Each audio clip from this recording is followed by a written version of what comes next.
Hi friends, ഈ video കാണുന്ന 99% ആൾക്കാരുടെയും ആഗ്രഹമായിരിക്കും ഇംഗ്ലീഷ് ഫ്ലുവൻ്റ് ആയിട്ട് വായിക്കുക എന്നത്. And it's very easy. വളരെ ഈസി ആയിട്ട് നമുക്ക് ചെയ്യാനായിട്ട് സാധിക്കുന്ന ഒരു കാര്യമാണ് ഇംഗ്ലീഷ് ഫ്ലുവൻ്റ് ആയിട്ട് വായിക്കുക എന്നത്. അതിനായിട്ട് നമ്മൾ ചെയ്യേണ്ട ഒരേ ഒരു കാര്യം, കുറച്ച് സമയം നമ്മൾ ഡെയിലി ഇതിനു വേണ്ടി മാറ്റി വയ്ക്കണം. And we have to practice daily. കുറച്ച് സമയം നമ്മൾ മാറ്റി വെച്ച് നമ്മൾ ഇംഗ്ലീഷ് വായിക്കാനായിട്ട് പ്രാക്ടീസ് ചെയ്യണം.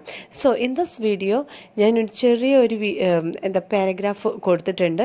നമുക്ക് ഒരുമിച്ച് അതൊന്ന് വായിച്ച് നോക്കാം. നിങ്ങൾ എന്നിട്ട് പ്രാക്ടീസ് ചെയ്ത് നോക്കൂ.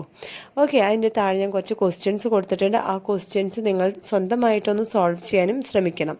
So shall we begin from today? It's day 1. Yesterday I went to the beach. The sun was shining and the water was warm. I built a big sandcastle with my friends.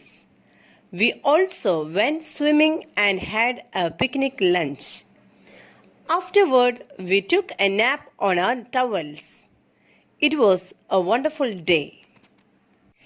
ഇതേ paragraph 2-3 പ്രാവശ്യം നിങ്ങൾ ഉറക്കെ loudly വായിച്ചു നോക്കണം. അതിനുശേഷം താഴെ ഒരു 4 questions കൊടുത്തിട്ടുണ്ട്. First one, where did the writer go yesterday? Second one, what did the writer build at the beach? Third one, what did the writer and friends have for lunch? Fourth one, what did the writer do after lunch?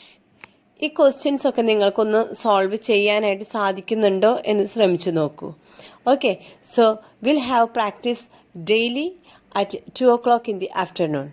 Okay, so we'll meet you with the next video. By then, take care and goodbye. ഈ video നിങ്ങൾക്ക് ഉപകാരപ്പെട്ടെങ്കിൽ ദയവ് ചെയ്ത് subscribe ചെയ്യാനും like ചെയ്യാനും മറക്കരുത്. So thank you for watching the video.